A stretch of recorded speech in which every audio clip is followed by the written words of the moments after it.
वहीं प्रधानमंत्री नरेंद्र मोदी ने रिपब्लिक भारत से खास बातचीत में साफ तौर पर कहा कि सत्ता में आने के बाद जिन लोगों ने जनता से पैसा लूटा है उनको हर हाल में वो पैसा वापस करना पड़ेगा। इस पर आपको बता दें कि जनता का रिएक्शन आया है और लोगों ने साफ तौर पर कहा कि हमें प्रधानमंत्री नरेंद्र मोदी पर पूरा भरोसा है क्योंकि उनकी नीति जीरो टॉलरेंस की रही है करप्शन के मामले में। देखिए,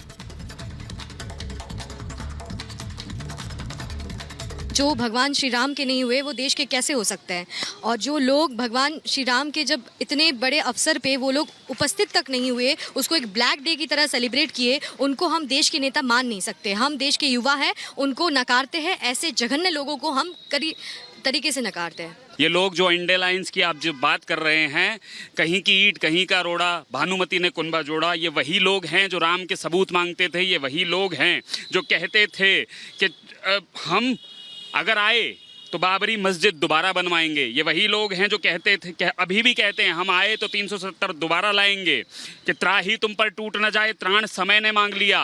रावण वध के लिए राम का बाण समय ने मांग लिया। और मांग रहे थे जो सबूत कल तलक राम के होने का, उनसे उनके ही होने का प्रमाण समय ने मांग लिया। पीएम मोदी की अगुवाई में आप ये समझिए कि जो भी स्कैमस्टर्स हैं वो डरे हुए हैं, वो भागे फिर रहे हैं।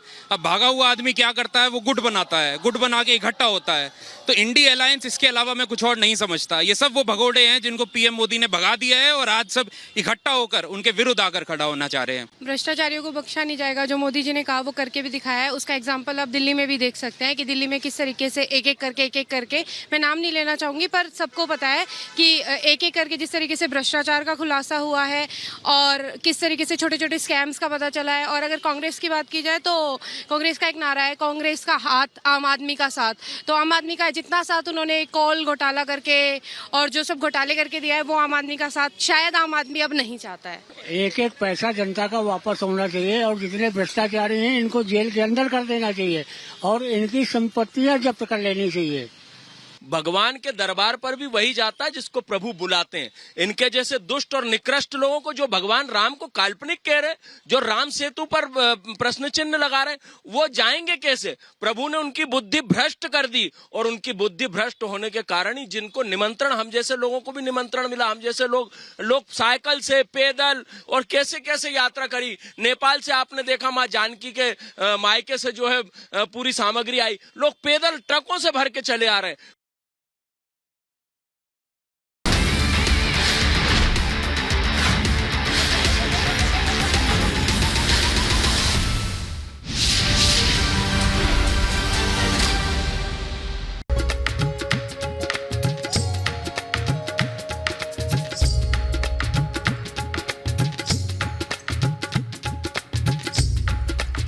बसपा ने इस बार निर्दोष दीक्षित को चुनावी मैदान में उतारा है, यानी कि एक ब्राह्मण चेहरे पर दाव लगाया है।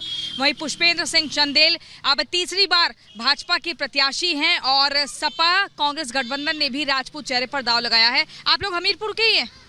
हाँ, क्या नाम है? राजू। राजू जी, कितना बदला है हमीरपुर?